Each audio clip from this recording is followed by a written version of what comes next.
Well, first of all, because I was there, but I'm actually an immigrant. I moved from France to go and work in Canada. I got the opportunity to work actually in the venture capital industry as an investor, and then I caught the entrepreneurial bug by working across a lot of entrepreneurs, and I wanted to do it myself. I think we have all the foundations to really seize the AI revolution that is in front of us. We have the raw material in terms of talent, and we have the VCs and the ecosystem and the money and the capital to back those talents. So if we build the right product and we distribute them properly, I think there's something to create in Canada that is quite unique.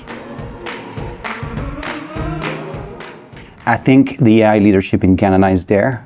We had a lot of investment that were made very early on in order to position Canada from a technology perspective into the space. And now I do believe we have the ecosystem from a entrepreneurial, but also the VC ecosystem in order to drive and back those new ideas. The leadership is growing more and more into making AI a central piece of our technological work.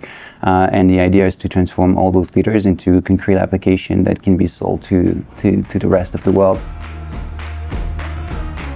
So for us, we are in a world of analytics, right? We integrate with a lot of systems and we produce you end-to-end insights. Think about it as business intelligence, but applied on steroids for revenue operations and revenue teams.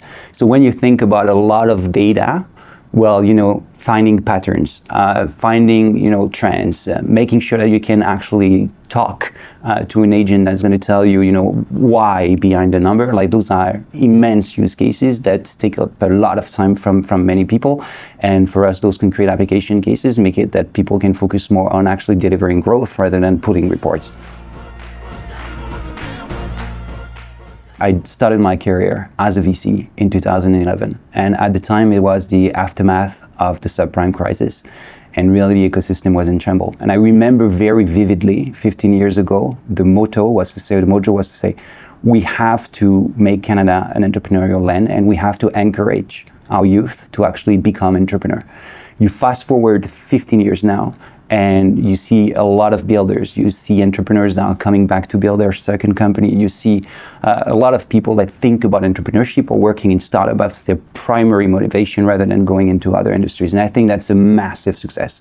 I think we've built also all the foundations when it comes to having sufficient capital to back the project early on, but also to follow on through the various stages of a company. Very often we had to go back to ask capital from other countries when companies reached a certain maturity. But now, you've seen the Shopify, you've seen the Lightspeed of this world, who stayed Canadian companies and have built massive success on top of shoulders of capital that also came from Canada.